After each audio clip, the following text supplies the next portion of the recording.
Thank you, Deputy Speaker. And on behalf of the Joint Standing Committee on Treaties, I present the Committee's Report 215, AANZFTA, Second Protocol, and I ask leave of the House to make a short statement in connection with the report.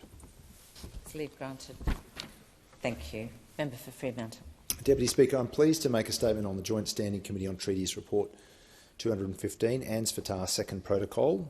The report focuses on JSCOT's inquiries into a new major treaty action, the second protocol to amend the agreement establishing the ASEAN Australia-New Zealand Free Trade Area, or AANZFTA, and the report also includes 3 minor treaty actions. The first, implementing changes to the product-specific rules annex of the Regional Comprehensive Economic Partnership, or RCEP.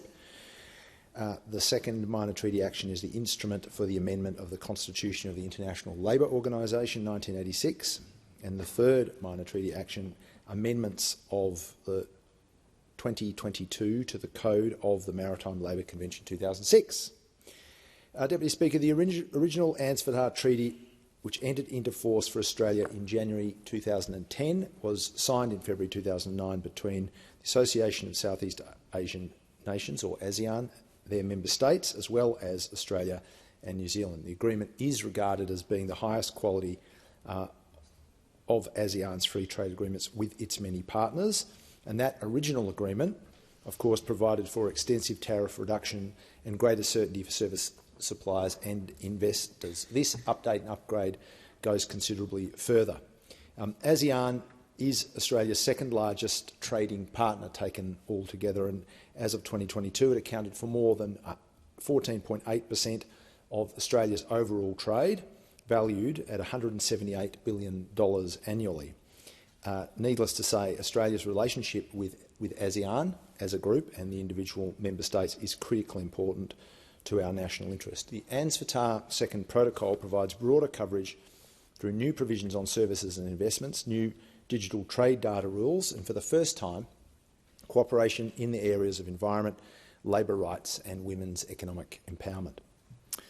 The JSCOT undertook an inquiry into this treaty, which included receiving a number of submissions and holding 2 public hearings in March, at which the Department of Foreign Affairs and Trade and a range of expert and civil society stakeholders appeared.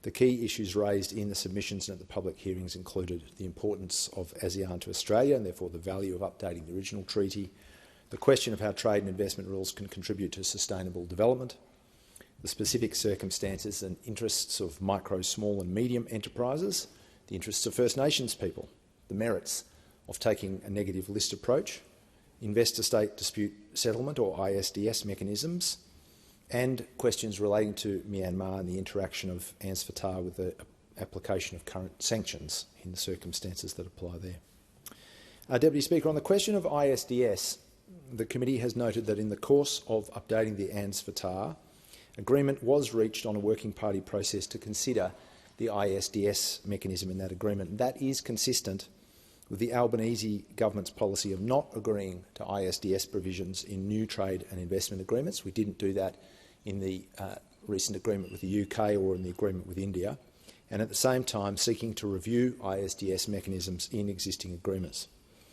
Over several terms of Parliament, and certainly in all my time in Parliament, which I've been a member of the JSCOT, the Treaties Committee has considered evidence which strongly suggests that ISDS mechanisms, whose purpose is to allow foreign companies to sue the Australian government rather than seek relief through traditional state-to-state mechanisms, those mechanisms, the ISDS arrangements, have the clear potential to interfere in a grave and costly fashion with our sovereign right and capacity to set policies in the national interest. Of course, Australia has experienced precisely that kind of awful prospect in relation to the challenge by the Philip Morris Tobacco Company more than a decade ago when it sought to wreck Australia's plain packaging reforms. The legal action alone in that matter cost Australian taxpayers $12 million, and it delayed the reform in this country and elsewhere.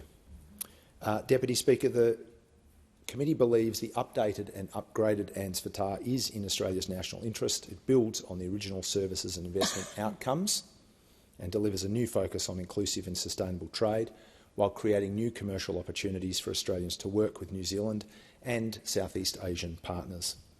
The committee notes the effectively consensus support for ratification of the AANZFTA second protocol from stakeholders engaged with the inquiry, and on that basis the committee supports the AANZFTA second protocol and recommends that binding treaty action be taken. Deputy Speaker, the committee has also resolved that binding treaty action be taken in relation to 3 minor treaty actions contained in this report that I mentioned at the outset. I do thank the Deputy Chair and all committee members for their work on the inquiry and acknowledge, as always, the excellent support we receive from the committee secretariat. Deputy Speaker, on behalf of the committee, I commend this report to the House.